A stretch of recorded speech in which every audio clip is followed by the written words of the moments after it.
त्रिशूलमुण्डधारिणी धराविघातहारिणी गृहे गृहे निवासिनी भजामि विन्ध्यवासिनी।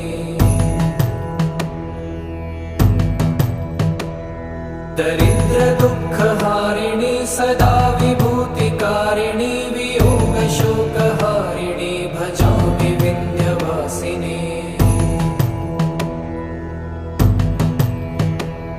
लसत्सुलोललोचनं लतासनं वरप्रदं कपालशूलधारिणी भजामि